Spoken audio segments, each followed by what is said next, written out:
Hey everyone, it's Chris, MTGO's RUG Start. We're back for part 3, and we are taking a look at the Mongoose deck that was played by filegott in last week's event. And this is a RUG list. I really like the Mongoose list. Mongoose are a tribe that hasn't been played but a couple times in the event. And this despite the fact that Nimble Mongoose is highly competitive in Legacy. And I really like a lot of the things going on in this deck, and so I wanted to feature it, talk about a lot of the things that I loved about it, and then a few things that I think could be improved upon. And I like the deck so much that I'm considering running a variant of this with some tweaks down the road later this year. But let's get right to it. This is Mongoose only have 3 members that are available. So you have Nimble Mongoose, which has, of course, Shroud and becomes a 3/3 once you get to Threshold. Karu Meerkat, which is just a 2/1 for 2 with Pro Blue. And then Blurred Mongoose, which is uncounterable Shroud 2/1 for 2.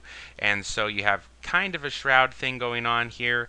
And he decided to supplement that with you have to play Changelings to round it out. He's got 4 copies of Taurian Mauler and 2 copies of Chameleon Colossus and 2 Changeling Berserkers. Now, right off the bat, I really like this breakdown of the creatures that he's chosen because, first of all, Changeling Berserker, the champion a creature thing, you choose a creature, you do not target a creature, and so it works perfectly with the Shroud guys because if all you have down is one of your Shroud guys, you can always go to the Changeling Berserker. They can't blow it up in response to you casting it, so that allows you to take advantage a little bit of the fact that these guys have Shroud.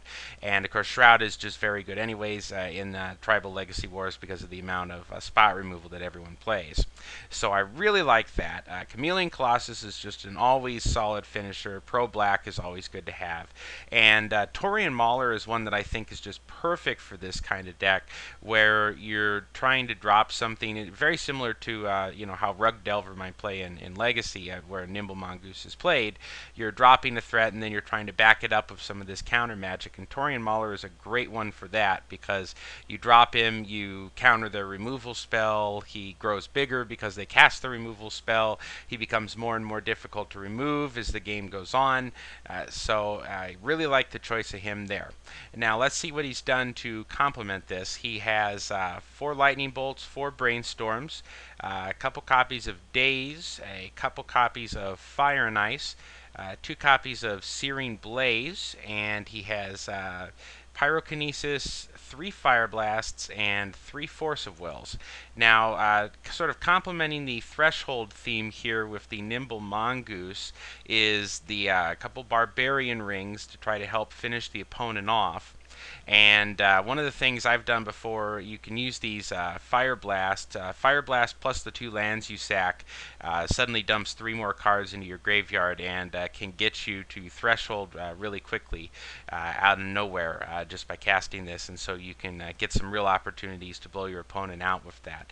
And so I really like the use of that. Now, I do think it's a little, 19 lands is a little light, maybe to be going with 3 Fire Blasts here and having a couple lands you plan to sack off. Now, most of his curve is low here, so I'm not saying he can't get away with that, but it does seem a little bit light.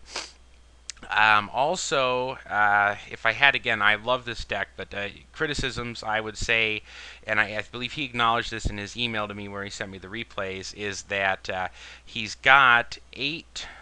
Counting the forces, he's only at 11 blue cards. Now, if you want to be able to counter something on turn 0, it's commonly accepted that you should play something in the neighborhood of 20 blue cards, and you count the forces, okay?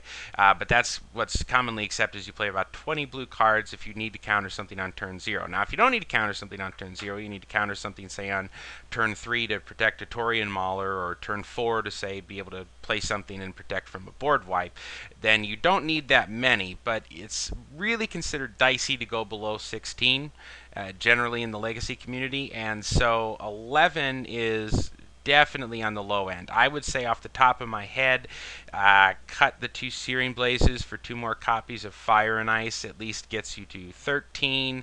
Maybe cut one of the Fire Blasts and replace it with third days, for instance. I think you can get up to a reasonable number that he could live with, but again, with only these brainstorms, and of course trying to brainstorm into a blue cord to pitch to force a will is never particularly great idea.